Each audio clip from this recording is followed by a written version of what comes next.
Assalamualaikum warahmatullahi wabarakatuh. Kali ini dengan saya Aulia Al-Hafiz dan Saya Muhammad Syahrul Nur Syaban. sini kami akan mempresentasikan hasil dari analisis sentimen aplikasi Shopify yang telah kita buat, yang telah kita coba analisis dalam studi kasus untuk insight pengembangan aplikasi. Oke, lanjut aja. Nah, di sini ada latar belakang mengapa kita mengambil Shopify sebagai pilihan dari e-commerce yang kita analisis. Nah, kita lihat dari definisi Shopify sendiri, Shopify adalah platform e-commerce berbasis cloud yang memungkinkan pengguna membangun, mengelola, dan mengembangkan toko online. Nah, jadi sama seperti e-commerce seperti biasanya, yaitu untuk membangun, mengelola, dan mengembangkan toko online. Jadi, eh, kata yang harus kita garis bawahi dari e-commerce itu sendiri adalah toko online. Nah, kenapa kita memilih Shopify? Karena Shopify itu masuk dari jajaran-jajaran e-commerce terkemuka di dunia, bukan di Indonesia ya, teman-teman. Nah, karena apabila di Indonesia ada yang lebih tinggi daripada Shopify sendiri. Akan tetapi apabila sudah menginjak ke perdagangan dunia, Pasar global, ya. pasar global, kita lihat bahwasanya Shopify ini masuk dari 5 besar perdagangan dunia. Ya, kita lihat di sini ada yang pertama ada Amazon, Alibaba, Pinduoduo, dan yang keempat yaitu Shopify. Next. Nah, pada slide tampilan ini, di sini merupakan eh, data distribusi penggunaan e-commerce dalam penggunaan data top, eh, 1 miliar, 1 juta, nah, 1 juta situs, yang dimana jika kita zoom sedikit ke arah grafik,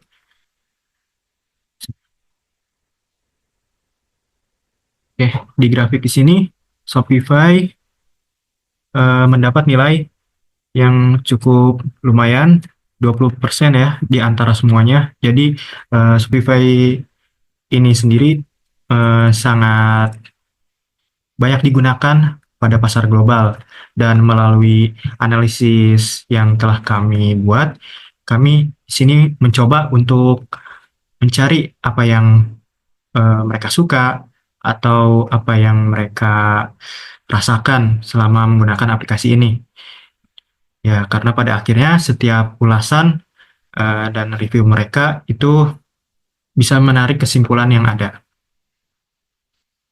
Oke, di sini ada tujuan analisis mengapa kita menganalisis dari Shopify sendiri. Yang pertama yaitu tujuan kita untuk menganalisis pola dan tren sentimen pengguna terhadap aplikasi Shopify.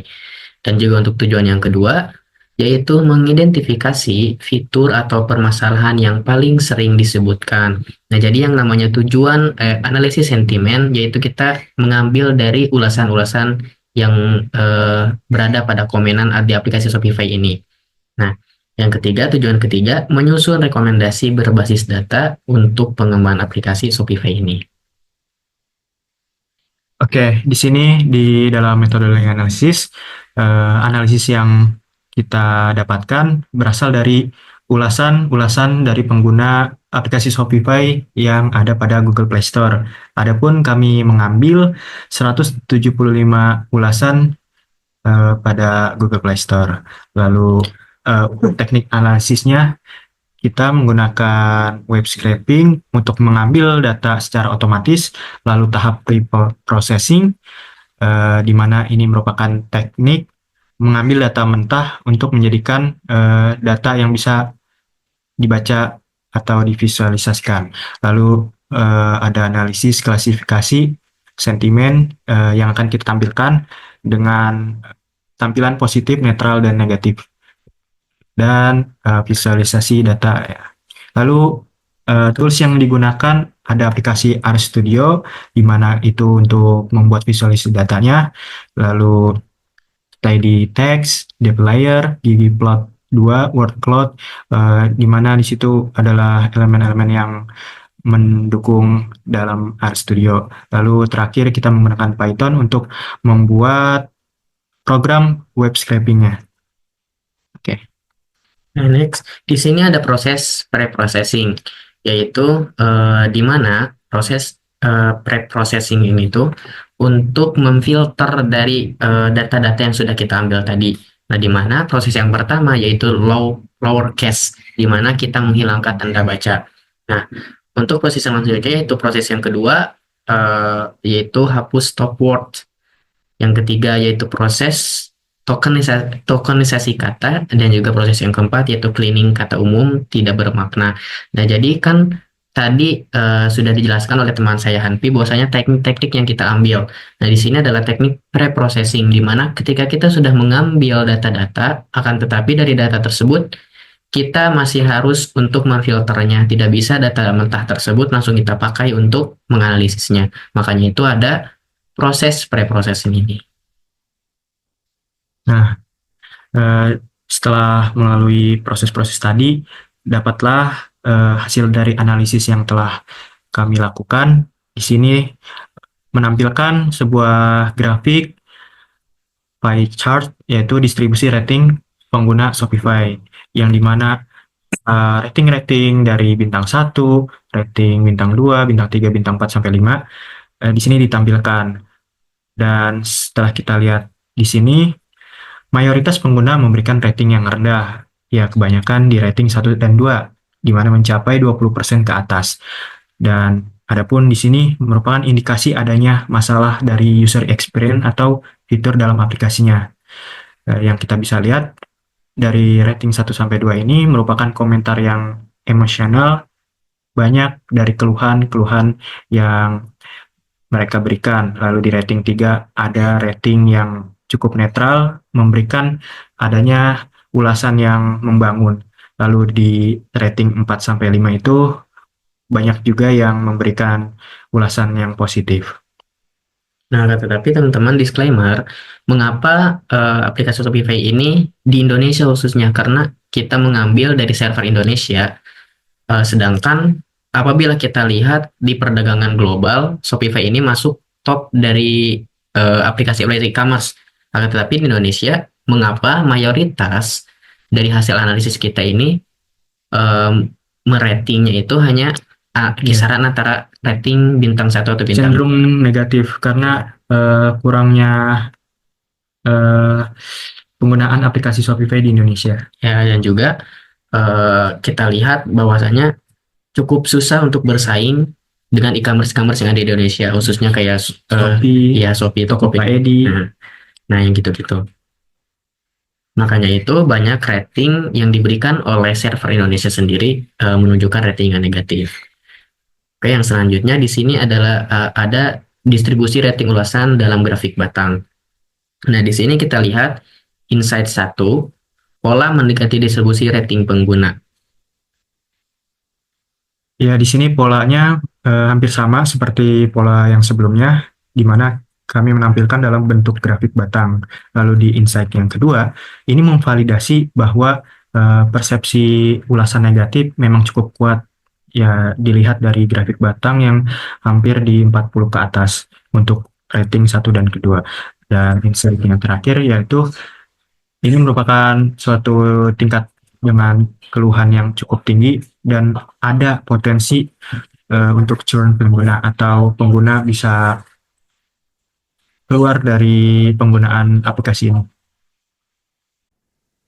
Jadi dari insight-insight ini di mana kita bisa mendapat pemahaman yang mendalam dari analisis yang telah kami lakukan. Nah, di sini kita lihat ada tren sentimen tahunan, di mana dari kita lihat ada grafik-grafik yang sudah kita hasil dari analisis kita. Di sini kita lihat sentimen ratingnya.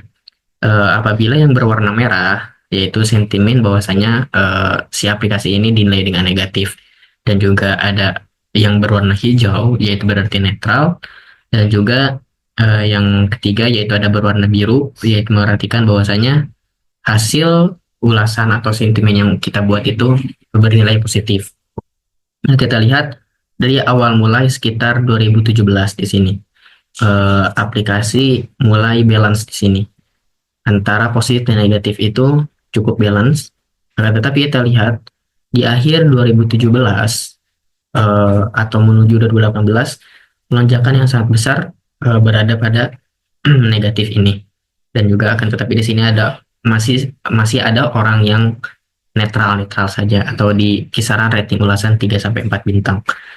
Akan tetapi tetap negatif di sini, ulasan negatif tetap mendominasi. Nah, kita lihat sampai terus, akan tetapi eh, jarang sekali kita lihat tren positif di aplikasi Shopify ini, khususnya di server Indonesia ya. Kita lihat di sini banyak sekali tren-tren negatif di sini.